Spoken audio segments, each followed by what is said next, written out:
Seminari Tinggi Santo Paulus Ledalero, PPKKS, Pusat Pelayanan Kerasulan Kitab Suci Provinsi SVD-ND. Santapan Sabda, Hari Kenaikan Tuhan.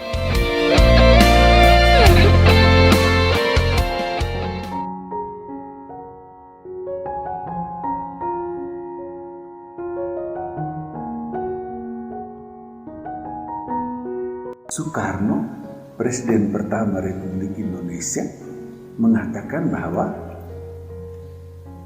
gantungkanlah cita-citamu di langit. Padahal langit itu tidak ada, langit itu hanyalah batas pandang manusia. Walaupun kita naik ke atas jutaan miliaran kilometer, namun jarak langit akan tetap sama. Dalam bahasa Ibrani, Yunani, kemudian Latin, bahkan bahasa-bahasa lain, Spanyol, Portugis, itu Prancis, itu langit dan surga itu kata yang sama. Baru orang Inggris bilang langit itu sky, surga itu heaven. Kita orang Indonesia bilang langit dan surga. Umat Allah dalam Kristus, menurut orang Ibrani, orang Yahudi, orang Israel, dunia terdiri dari 3 tingkat. Tingkat yang di tengah adalah tempat tinggal manusia. Tingkat bawah adalah tempat tinggal orang mati. Dan Allah tinggal di tingkat yang tertinggi di langit. Dan Mazmur sebut bahwa Allah turun dari tempat tinggi ke bumi, dan waktu Allah kembali ke tempat tinggi, manusia mengiringinya dengan nyanyian sorak-sorai dan penuh kegembiraan.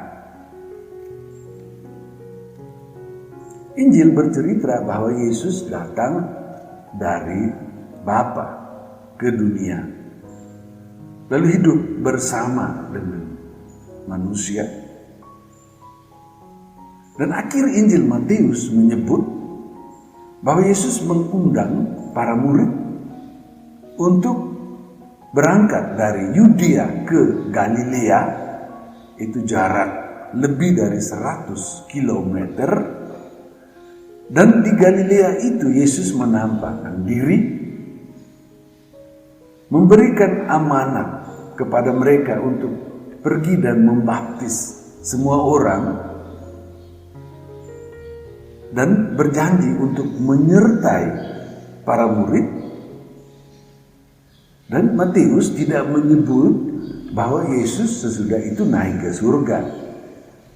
Hanya Lukas dalam Injilnya menyebut ini, dan juga Lukas menyebut dalam bagian kedua dari karyanya, yaitu Kisah Para Rasul, bahwa sesudah kebangkitan Yesus masih hidup bersama para murid 40 hari, lalu Yesus terangkat ke surga, artinya diangkat oleh Allah, atau Allah memberikan kekuatan penuh kepada Yesus untuk mengangkat dirinya ke surga. Dan pada waktu ke surga, Yesus tunjukkan kepada manusia tujuan hidup manusia, karena Yesus akan datang lagi dan menjemput semua manusia, membawa semua manusia ke tempat tinggi, ke tujuan akhir hidup manusia, kepada Allah. Demikianlah juga Paulus meyakinkan umatnya di Efesus bahwa Allah memberi roh hikmat dan wahyu. Allah menolong manusia untuk tetap berharap pada Yesus yang datang dari Bapa dan sudah kembali kepada Bapa, tetapi tetap menunjukkan kepada manusia tujuan hidup itu. Dengan itu, Yesus yang sudah duduk di sisi kanan Bapa akan memimpin tubuhnya, jemaat yaitu gereja, supaya semua berjalan bersama Yesus menuju tujuan akhir itu di tempat tinggi, di tempat tinggal Allah. Umat Allah dalam Kristus, kita semua sudah dibaptis.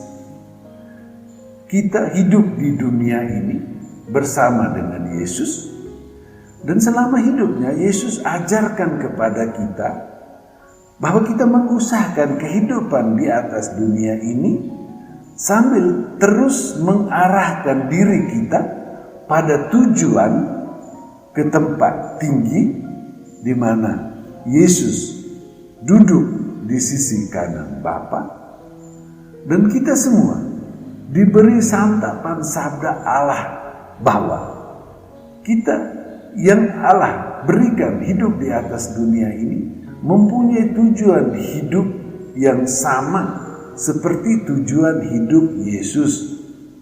Dan Yesus membimbing kita karena Yesus adalah kepala dari tubuh ini. Yesus adalah kepala kita yang menghantar kita ke tujuan akhir itu. Dan Yesus memberi kita juga santapan tubuh dan darah Yesus sendiri.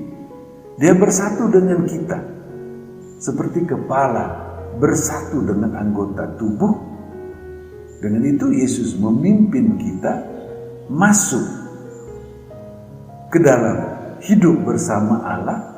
Di situ kita mencapai tujuan akhir kita, di mana Allah menjadi semua di dalam semua.